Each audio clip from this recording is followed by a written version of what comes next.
Which conspiracy side are you on? Because make no mistake, you are on one side of the conspiracy or another. If your desire is to become spiritually stronger, emotionally healthier, and relationally smarter, you're at the right place. Speaker and writer Stephanie Smith inspires and equips you to achieve these 3 key aims. If you're a parent, you also learn how to raise empowered kids, ready for adulthood. Let's get started. It is election day here in the United States, and what a contentious election this has turned out to be. And no matter what the results are on numbers of elections, there will be cries of conspiracy no matter how things turn out. Whether those cries last for days, weeks, months, years, who knows? But they will definitely be here. Conspiracy theories are nothing new. They didn't start with this election. They did not start with the 2020 U.S. presidential election.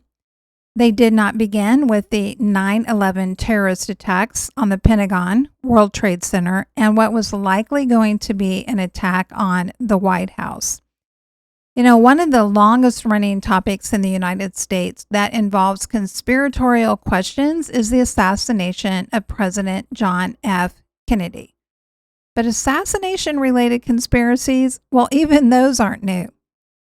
Going back many years, Julius Caesar was assassinated by a group of people who thought he was determined to set himself up as king. Now, to declare yourself king was the highest form of treason in the ancient Roman Republic.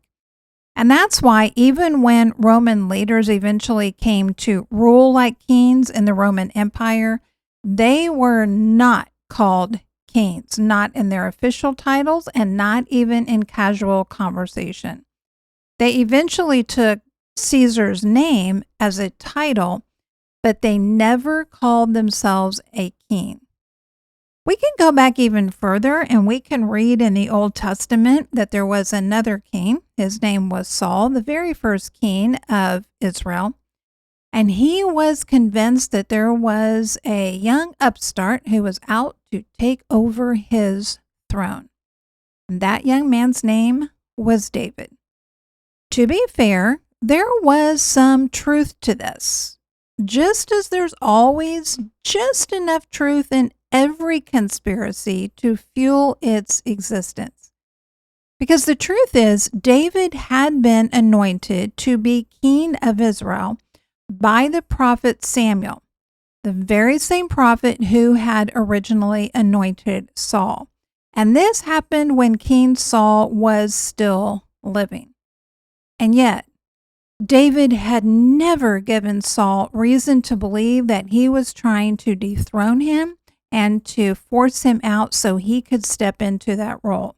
As a matter of fact, it was quite the opposite. David had faithfully served Saul in more than one capacity. He had demonstrated over and over again he was willing, not just in some theoretical way, but in his life, in his actions, and how he actually showed up, that he was willing to support Saul, that he wanted Saul to succeed. David had never acted in a way that was anything other than supportive of Saul. Even on more than one occasion, he had the opportunity, and not just the opportunity, he had some men who were tired of being chased around by Saul, who was convinced that there was this conspiracy out to dethrone him. And these men were tired. And to them, it looked like, oh, God's given you the perfect opportunity here to get rid of your enemy and to go ahead and step into this role. Come on, David. I mean, you know, you were anointed by Samuel. He's God's prophet. This is God's work right now. See this situation? But David said no. He knew that he had been anointed to be king. But how and when that happened, he was absolutely determined would happen because God orchestrated the circumstances in such a way that there could never be any legitimate questions or accusations that David had acted in his own self-interest. But even that wasn't enough to deter Saul from his conspiratorial thoughts. You know what? Conspiracies can become very powerful. Once they get embedded in someone's mind or a group of people's minds, the research shows that even when things don't turn out, the evidence doesn't show up that supports the conspiracy, but it actually shows up to support just something very different. People who have really bought into this will double down on their beliefs far more often and far higher percentages than they will accept the evidence that's placed in front of them. It's pretty remarkable and actually scary the degree to which the human mind is capable of self-deception when we prioritize protecting ourselves.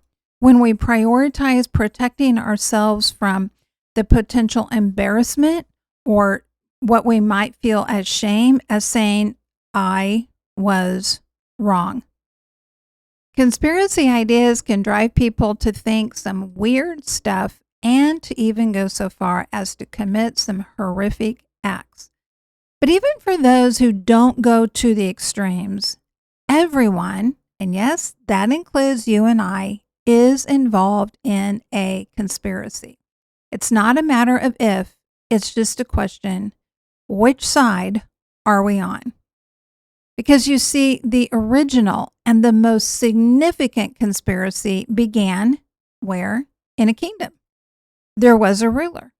There was a subordinate who wanted to take over, who wanted the ruler's position. And just like most subordinates and people in that position do, rallied other forces to his side. And eventually, there was a war. The subordinate lost and got kicked out of this kingdom along with his army. And instead of giving up, they launched a conspiracy. If they couldn't overthrow the ruler, they would cause as much harm and hurt as they could, but not directly, but by hurting his children. And that is what Satan's lie to Eve in the Garden of Eden really was. It was the opening salvo in the evil conspiracy. We are each part of two warring conspiracies. We're either on the side of the evil conspiracy or, as Dallas Willard named it in his book, the divine conspiracy. Because that is what the coming of Christ really was. It was a divine conspiracy. In a matter of weeks from when this podcast originally airs, we will begin the season of Advent, a time when we commemorate the first coming of Christ to earth and we look forward to his return. We look back at that first coming to see the meaning and the significance of that. And then we also use that season to look forward to when he will come again, because he has promised that he will come back. Not as a vulnerable infant this time, to live among men as the God-man and to die as punishment for our sins. But this time he will come back as a conquering king, taking back his kingdom in full. In the meantime, we will take sides, either by default, and by default, we are not part of the divine conspiracy. By default, we are part of the evil conspiracy. Or we will take a side by decision. We can become part of the divine conspiracy. Sadly, for way too long in Western culture, the emphasis on having right beliefs has limited our participation in this divine conspiracy to just an initial sign-up, what we theologically call salvation. But this is just the first step in joining the divine conspiracy. After that, we are to be trained to put our beliefs into practice. This is the other part of Christianity. It's beliefs plus practice, or what we read about in the New Testament as belief plus works, salvation and works, beliefs and practice. And the Bible makes extraordinarily clear that it is not that our salvation is dependent upon our practices, but it's that our salvation motivates our practices. And Paul goes so far as to write that in this debate, which has been going on for quite a long time now, about which one is more important. And basically, it's a matter that this isn't a matter of which one is more important. It's a matter that both are part of what it is to be a disciple of Christ, to be fully engaged in this divine conspiracy. It's like a recruit who enlists in the military. Well, they don't enlist and then say, okay, that's great, I'm here. Okay, and then go home and then go on with life and then just wait to be called up when they're needed for an assignment. And sadly, sometimes that's how Christians can live. It's like, okay, I've been saved. Now I'm going to go home and I'm going to live my life and I'm going to wait until I die, or I'm going to wait until Christ comes back and I make it into heaven. And in the meantime, I guess I'm just going to kind of do the best I can. And that's, not do anything too terribly bad. And that's being part of this divine conspiracy. No, that's not how it works. When that recruit enlists in the military, that is when it gets hard. That's when it gets intense. That is when they go through intense training. And they don't just do that once and then, okay, I'm done, I'm good, I'll go home now. The training goes on and it continues to occur. Now, it varies in intensity. It varies in type over time. But the purpose of that training is so that this enlistment is prepared when duty calls. And that's just the same for us. We will go through times of more intensity than others. We will have different types of trials that come to us. We have different types of things that we need to learn in order to grow. Our knowledge needs to expand in order for us to fully engage in what all of this divine conspiracy is about. Because it's not just about getting me into heaven. It is about restoring the kingdom of God in the hearts and lives of everyone who will decide to become part of this divine conspiracy. Over the coming weeks, I am going to walk through some of the major themes in Dallas Willard's book, The Divine Conspiracy: Rediscovering Our Hidden Life in God. Let me tell you this, though. I'm an avid reader, and I enjoy a lot of different genres, and there's not too much material that's written that I'm intimidated by. Some, yes, but not a lot. But Dallas's book is one of the few books that I cannot skim read. It's like every line counts. And it's not because it is this hard to read book, not at all. It is because he was such a gifted thinker and astute writer that every word, every sentence has meaning. I conducted a book study one time with a group of women, and these were women who had been Christians for a long time.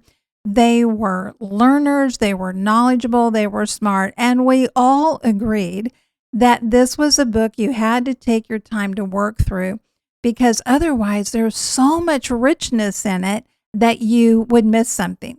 It would be like being taken to a big old chest and opening that heavy wooden lid and seeing it filled with ancient treasure, maybe treasure that had been lost in a sea, a wrecked sea, maybe treasure that had been looted by pirates.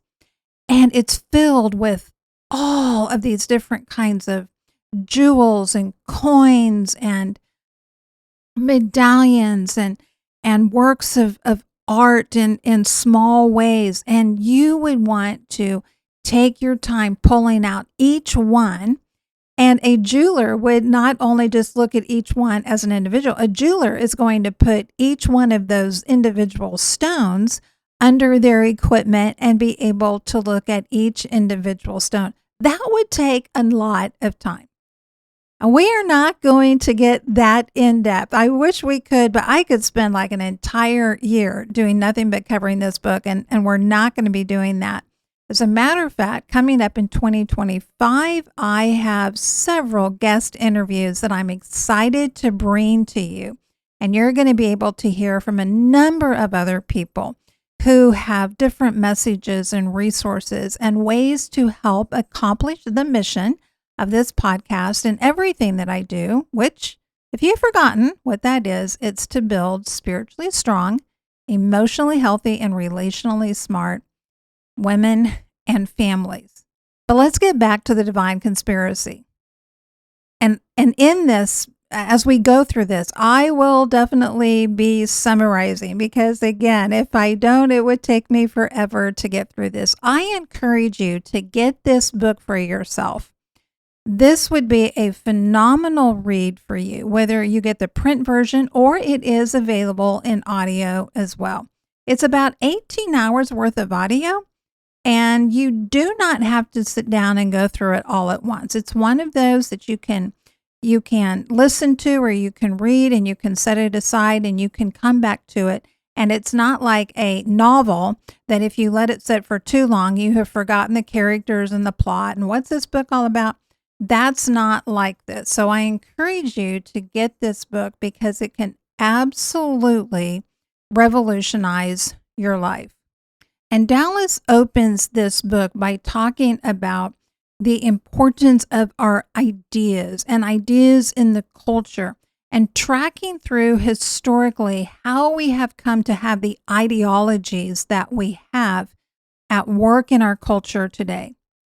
You know, on this day when this podcast airs, many people are going to, millions of people here in the United States are going to go and they are going to participate in our democratic process, and they're going to cast a vote. And more often than not, that vote is going to be based on an ideology. It's going to be based on a set of beliefs. And those beliefs will come down to what they think is right and what they think is wrong. Now, to be certain, there are plenty of people who walk into polls and for a lot of different offices and even for different constitutional amendments, or it might be something that's at a very local level. Maybe there's a ballot initiative in your city or in your county, in your school district. And certainly there are times that a person walks in and says, you know, I can see both sides of this. And I don't have a strong view one way or the other. Sometimes people walk in and say, I don't really like the ideology of either side or either candidate on this. And sometimes they vote by not voting.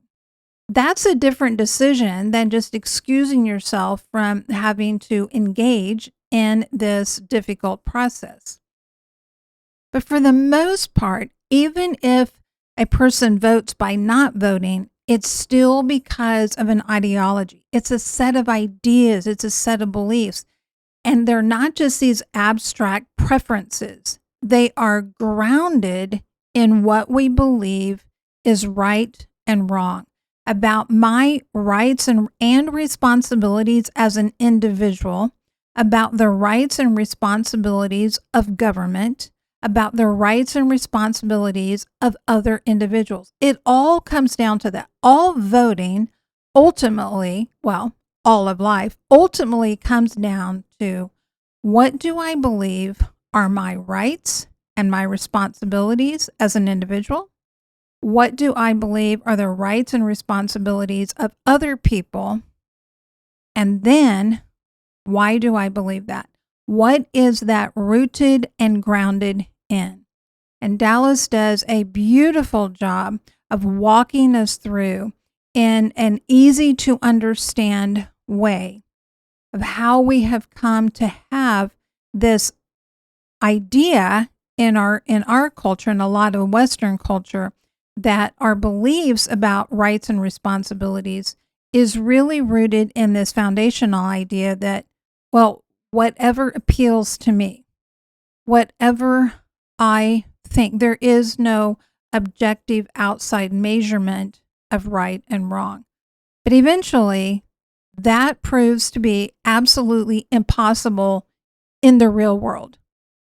And then throughout the book, Dallas breaks down for us just powerfully what it is to be part of this divine conspiracy, not just that initial recruitment step, not just the salvation, not just coming to a belief in Christ, but living that out in the fullness of our life in real space and in real time.